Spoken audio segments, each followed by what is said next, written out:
Selamat datang di Startup, tempatnya orang kreatif tanpa batas. Dan kali ini kita bakalan berbincang seru dengan salah satu insan musisi Indonesia. Langsung aja kita sambut India Adeline Tessa. Hai guys. Luar biasa. Adeline Tessa ini ternyata orang Manado ya? Berdarah Manado. Berdarah Manado. Tapi udah lama tinggal di sana atau gimana? Aku sebenarnya dari kecil, dari lahir malah di Tangerang Selatan. Oke. Gitu. Tapi pulang kampung ke sana juga bisa? Pulang kampung ke sana tapi jarang juga ya. Lumayan ya ongkosnya. Tapi papa mama Manado. Oh, papa mama asli Manado. Kalau papa benar-benar pure Manado banget, lahir juga udah di Manado. Kalau mama memang lahir di Jakarta. Berarti ketemu mungkinnya di satu. Ketemunya di Jakarta. Ketemunya di Jakarta. Wah, luar biasa sekali. Nah, aku mau tanya-tanya juga gini sama Adeline terkait dengan perjalanan musiknya. Katanya udah nyanyi sejak usia 6 tahun malah. Iya, betul. Nah, itu gimana? Boleh diceritain mungkin dari perjalanan Adeline sendiri sampai bisa di titik ini gitu. Perjalanan aku dari kecil sebenarnya kata papa mama emang udah suka nyanyi dari sebelum 6 tahun malah. Dari TK-nya ya, dari TK itu aku pernah diceritain. Jadi ini katanya mereka aja. Naik ke panggung pas acara keluarga, mungkin acaranya agak besar soalnya ada panggungnya ya. Nah, terus habis itu naik ambil mic, nyanyi-nyanyi ternyata. Nyanyi-nyanyi terus tiba-tiba keyboardisnya datang terus ngiringin aku. Tiba-tiba aja dia coba gitu. Ternyata aku nggak false, terus habis itu bisa ngikutin tempo nyanyinya. Terus habis itu juga di sekolah waktu SD ada guru musiknya. Jadi habis itu pas diceritain sama guru musiknya, ini kayaknya anak ini suka nyanyi, berbakat juga mungkin. Nah, akhirnya cobalah di umur 6 tahun itu aku les sama guru vokal aku yang ada di sekolah dulu awalnya. Dan ternyata bisa konsisten sampai sekarang ini, bisa berada di dunia musik dan dunia tarik suara. Oh, luar biasa ya. Kalau udah namanya cinta terhadap sesuatu hal yang kita kerjakan tuh pasti pertama nggak akan kerasa. Ya, udah di titik ini lagi gitu ya, bahkan udah bisa nyiptain lagu juga gitu. Dan bahkan banyak juga ya berbagai kompetisi juga diikuti ya sama Adeline gitu ya. Nah, terakhir kompetisi apa tuh? Kompetisi yang terakhir itu aku ikut X Factor Indonesia yang season ketiga. Yang tahun berapa sih? Tahun 2022 baru ini. Berarti ya? Baru. Februari ya. Gila, X Factor di tahun itu sih memang luar biasa ya. Dan sih itu benar-benar banget. Tapi sebelumnya katanya pernah ikut juga ya di ajang Asia kalau nggak salah. Oh ya, internasional aku pernah mengikuti Karaoke World Championships. Oke. Itu di Finlandia. Pas kapan berarti itu Adeline? Itu tahun 2018. Aku mewakili Indonesia dan Asia. Wow, bersyukur banget bisa dikasih kesempatan sama Tuhan juga bisa berada di panggung internasional. Dan yang menariknya itu Kak, aku pernah nulis nih di jurnal, di diary aku kayak wishlist aku, dan aku salah satunya aku nulis di umur 20 tahun aku akan berada di panggung internasional. Dan ternyata aku udah gak pernah baca lagi tuh. Jadi maksudnya bukan yang ambisius kayak gimana, tapi pas aku udah jauh setelah aku bisa ke Finlandia itu, pas aku baca lagi jurnal itu, wah ternyata ada gitu. Dan emang pas aku umur 20 tahun saat itu. Oh, jadi itu padahal ditulisnya sudah mungkin beberapa tahun yang lalu. Dan pada akhirnya bisa tercapai di usia 20. Berarti memang kekuatan dream itu luar biasa ya. Benar, luar biasa juga. Aku sampai waktu itu merinding juga kayak wow. Tapi itu gimana bisa sampai nyanyi di Finlandia itu dan di ajang internasional itu tuh? Awalnya sebenarnya memang aku udah coba beberapa kali ya di KWC itu, Karaoke World Championships. Tapi memang belum rezekinya saat tahun-tahun sebelumnya. Di tahun 2018 itu akhirnya aku coba lagi karena di Indonesianya sendiri itu lagi nggak menyelenggarakan KWC tersebut. Akhirnya tiba-tiba Singapura mengadakan yang seluruh Asia, tapi audisinya online dulu. Berarti Adele ini ikut yang di Singapura itu? Iya, tapi itu udah langsung dia ngajaknya seluruh Asia. Gitu. Mungkin karena Indonesia nggak nyelenggarain, karena Singapura udah mau nyelenggarainnya untuk seluruh Asia gitu. Akhirnya udah ikut online auditionnya, dan puji Tuhan bisa lolos. Akhirnya finalisnya itu ke Singapura, dikirim ke Singapura, dan akhirnya di final dan grand final bertarung lagi di sana, dan akhirnya bisa mewakili Indonesia sekaligus Asia. Luar biasa ya. Tapi berarti banyak banget ya terkait dengan pengalamannya, atau misalnya apa yang menjadi sesuatu hal yang berkesan buat Adeline. Entah itu mungkin pada saat karantina mungkin ya, atau pada saat ternyata gini loh gitu kalau misalnya dalam ajang bernyanyi itu bagaimana? Kalau mungkin lebih yang waktu di Finlandia ya, waktu di internasionalnya, karena aku juga bener-bener masih buta banget ya Kak. Jadi dan di sana musimnya lagi musim dingin-dinginnya, baru salju pertama aku merasakan. Beda di Tangerang gitu ya. Turun salju pertama aku merasakan gitu. Jadi kayak wah, amazed banget. Tapi ternyata jadi banyak resikonya karena nggak terbiasa sama cuaca yang ada di sana. Suara kering, tenggorokannya kering. Terus habis itu jadi ada banyak kendala-kendala juga yang aku temukan saat berada di sana, karena masih penyesuaian. Di saat penyesuaiannya itu memang harus sesingkat-singkatnya, karena begitu aku baru datang, baru nyampe, besoknya udah mesti nyanyi. Jadi kan masih pertama jet lag, yang kedua masih gimana ya, masih belum bisa beradaptasi gitu. Karena memang cuaca kan itu ibaratnya di luar kendali kita ya. Kita nggak bisa ibaratnya memaksakan cuacanya harus sesuai dengan keinginan kita, tapi luar biasa tetap, maksudnya ada perjuangannya sebenarnya tidak mudah juga gitu. Secara basic nyanyi sudah ada, misalnya secara kemampuan udah ada, tapi memang cuacanya pada saat itu memang ya ibaratnya belum cocok aja kali ya, apalagi dengan di Indonesia. Dan gitu. Aku juga karena pengalaman pertama, jadi belum tahu nih penanggulangannya kayak gimana cara mengatasinya, meminimalisir lah minimal. Gitu. Tapi di sana kamu ada bestie yang paling dekat nggak? Orang luar berarti ya? Aku sih lebih dekat sama yang kedua perwakilan Asianya lagi. Dari mana tuh? Filipina sama Singapura. Filipina sama Singapura. Yeah. Nah itu karena mungkin kemarinnya udah sempet ketemu, jadi abis itu jadi lebih akrabnya sama mereka. Jadi kayak kemarin kan kita beda penginapan ya. Terus habis itu akhirnya aku ada kendala untuk cabut nomor urut waktu itu. Terus habis itu mereka sampai nanyain sama welcoming party-nya juga, aku nggak sampai nggak datang gitu, kayak karena ada satu dan lain hal.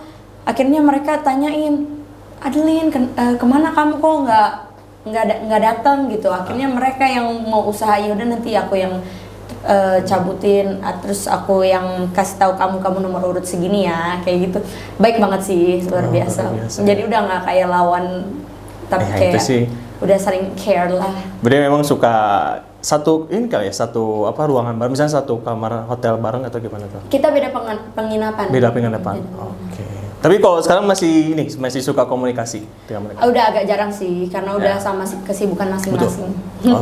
Oke, kita masuk ke lagu yang baru saja dirilis nih oleh Adeline Tessa, yang berjudul Over You. Over You. Nah, aku pingin tahu juga nih terkait dengan jalan ceritanya itu, bagaimana nih bisa sampai tercipta Over You itu?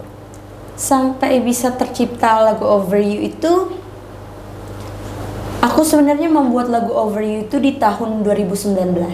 2019 berarti lumayan lama banget ya. Lama ya. Dan Over You itu sebenarnya lagu pertama yang aku ciptakan. Oke. Jadi ini single kedua, tapi merupakan lagu pertama yang aku ciptakan. Karena lagu pertama ini lagu yang spesial buat aku ya, istilahnya yang kayak wah, ternyata aku bisa juga membuat lagu yang seperti ini. Jadi aku ngerasa proud of myself juga. Jadi saat itu aku lebih perfeksionis untuk lagu ini. Lagu Over You, karena aku ingin menyampaikan isi lagu ini dengan proper gitu. Jadi orang bener-bener yang relate dengan lagunya bisa merasakan juga, sekedar dari itu udah harus kena gitu aku maunya. Berarti kalau misalnya Adeline menciptakan lagu sendiri, ada perasaan yang ingin dituangkan atau gimana tuh? Ya, aku sebenarnya ingin memberikan perasaan itu, menunjukkan perasaan itu terhadap lagu ini, agar semua orang juga bisa ngerasain ini loh rasanya kayak gini. Dari lirik ini aku ngerasain seperti ini, kamu juga ngerasain kayak gitu nggak? Kayak gitu. Dan untuk lagunya sendiri kan lebih bercerita tentang move on ya? Ya. Boleh dispesifikin lagi nggak? Maksudnya move on dengan pasangan kah atau move on dengan hal-hal yang lain gitu? Atau gimana? Move onnya di lagu Over You ini memang move on dari pasangan ya, pasangan yang sudah tidak mau berjuang lagi terhadap hubungan mereka. Aduh. Karena kalau misalnya, ya itu ya, karena kan orang yang terbaik biasanya akan datang di waktu yang tepat. Gitu. Wih, luar biasa. Oke, jadi, tapi bentar, ini agak ini sih, maksudnya kan cerita tersebut ada kaitannya juga dengan Adeline sendiri. Lagu ini sebenarnya ada juga, aku kalau menciptakan lagu itu maunya bukan cuma perasaan aku yang ada di situ, jadi aku juga mau kolaborasiin. Bukan berarti nggak ada perasaan aku di situ ya, maksudnya ada juga perasaan aku di situ, tapi aku mau kolaborasiin sama perasaan orang lain. Dan kebetulan lagu ini terinspirasi juga dari sosok, karena circle aku juga kebanyakan orang dewasa ya. Jadi banyak juga yang curhat ke aku masalah kayak inilah ibu-ibu ya, ibu-ibu kan masalahnya udah complicated banget ya, masalah ibu-ibu, jadi kayak ngena juga di aku, oh kayak gini ya, sulit itu ya menjalin hubungan di saat udah menikah kayak gitu. Jadi lagu ini tercipta deep banget, dan aku kayak kalau orang curhat itu kayak tuh kan jadi pengen nangis lagi kan, kayak kebawa perasaannya gitu. Sedih jadi. Tapi memang gitu ya, kalau misalnya lagi pacaran mah, oh mesra banget.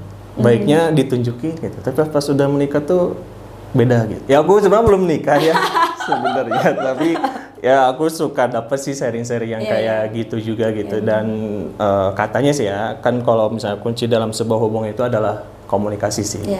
Kalau misalnya ngobrol dari awalnya nggak nyambung ya susah gitu.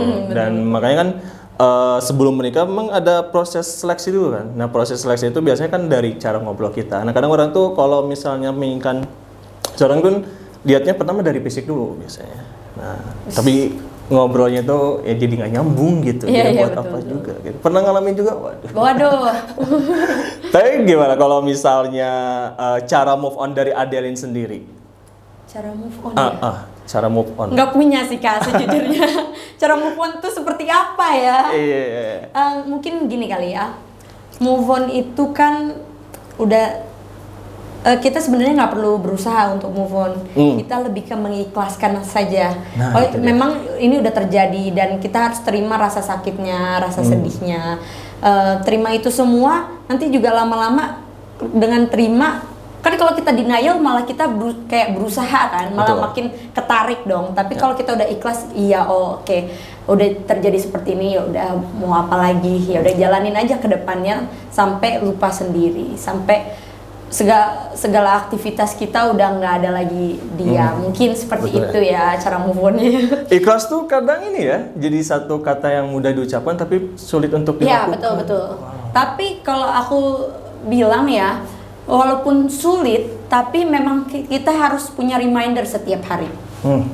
Untuk bisa mengikhlaskan sesuatu ya, maksudnya bukan cuma seseorang tapi sesuatu juga kan. Kita pasti pernah merasa kehilangan bukan cuma seseorang, tapi mungkin cita-cita kita, harapan kita yang tadinya berekspektasi tinggi tapi jadi gimana ya, ikhlasnya itu mungkin memang harus menjadi reminder kita setiap hari. Karena itu mungkin bagian dari cara kita untuk mengendalikan pikiran kita. Kalau aku sendiri sih prinsipnya bahwa kan ada sesuatu hal yang bisa kita kendalikan, ada yang di luar kendali kita. Ya kita pusatkan atau energi kita ke hal-hal yang dikendalikan. Kalau di luar kendali kan mungkin kayak pandangan orang, perspektif orang, terus misalnya pasangan kita selingkuhan, itu di luar kendali kita ya. Tapi gimana caranya? Kayaknya pengalamannya banyak nih.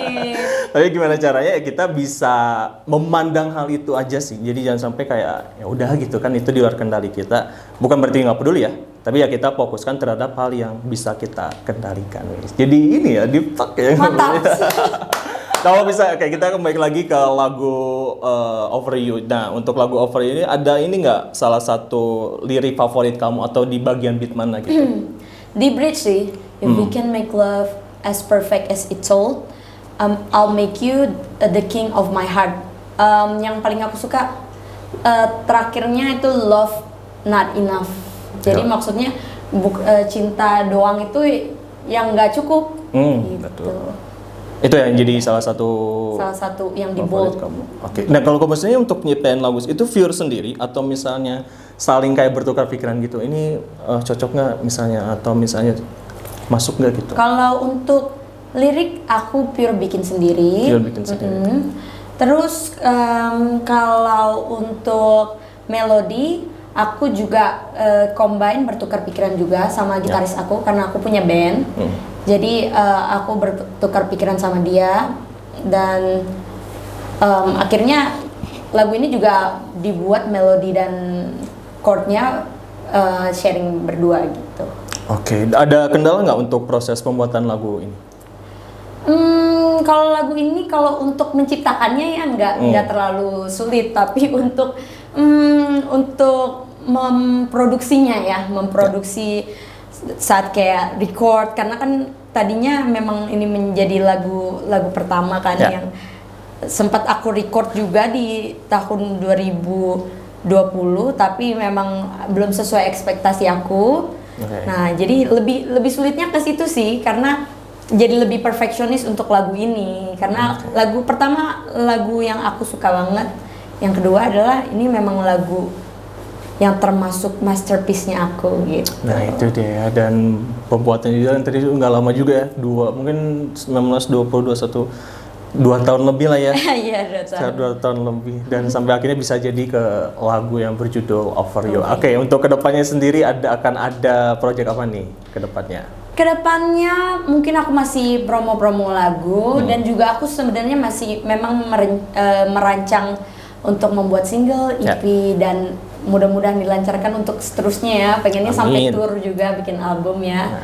Amin. Dan kedepannya juga pastinya aku mau perform juga supaya lebih banyak yang bisa mendengarkan laguku ya. Nah itu dia. Pokoknya harus didengerin supaya nanti kalian tergugah atau misalnya relate juga. Dan juga bisa follow Instagram aku @adlintesa. Nah itu dia. Kalau untuk lagunya sendiri sudah semua di platform ya? Iya betul. Oke, mulai dari Zouk, Spotify, Reso, dan iTunes juga sudah bisa didengarkan termasuk di YouTube channelnya Adeline Tessa. Udah nonton belum Kak? Udah dong. Asik, music videonya Adeline Tessa. Itu jalan video klipnya itu, wow, benar-benar dalam banget lah, deep banget gitu. Kan konsepnya pakai itu ya, no chrome juga kan ya? Iya, vintage. Vintage, jadi supaya lebih terbawa suasananya. Oke, dari Adeline Tessa sendiri mungkin ada harapan buat nanti, terutama nanti kan kita bakal masuk ke tahun 2023 ya.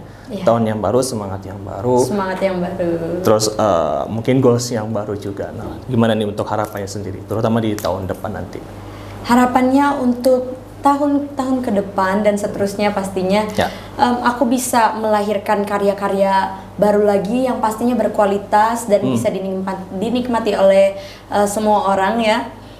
Dan masih banyak lagi ya, nanti akan ada lagu-lagu berikutnya ya, lagi. pastinya harus terus konsisten ya, karena memang aku udah mau memulainya dari tahun 2020 sudah akhirnya memutuskan oke, aku harus terus maju. Dan akhirnya buat karya mudah-mudahan bisa terus berkembang apa yang aku cita-citakan, mudah-mudahan sampai go internasional. Amin. Ya mungkin harapan ke depan aku itu ya, aku bisa berbagi dengan banyak orang juga dan laguku bisa bermanfaat bagi banyak orang juga. Wah, luar biasa. Itu dia Sobat Gamers, kita dukung Adeline Tessa untuk bisa terus berkarya dan pastinya lagu-lagunya bisa kita nikmati. Nah, kalau gitu Sobat Gamers, yang pasti kita pun berharap musik Indonesia bisa semakin maju juga, konser semakin banyak juga. Walaupun memang banyak sekali konser yang bermasalah sih sebenarnya. Tapi nggak apa-apa. Ini kan mulai peralihan ya, mulai menggeliat. Apalagi sebelum-sebelumnya kita karena ditahan pandemi dan sekarang sudah mulai bergiat kembali. Yang pasti bangkit terus untuk industri musik Indonesia. Kalau gitu, saya Salman. Sampai jumpa lagi di Star Talk, tempatnya orang kreatif tanpa batas.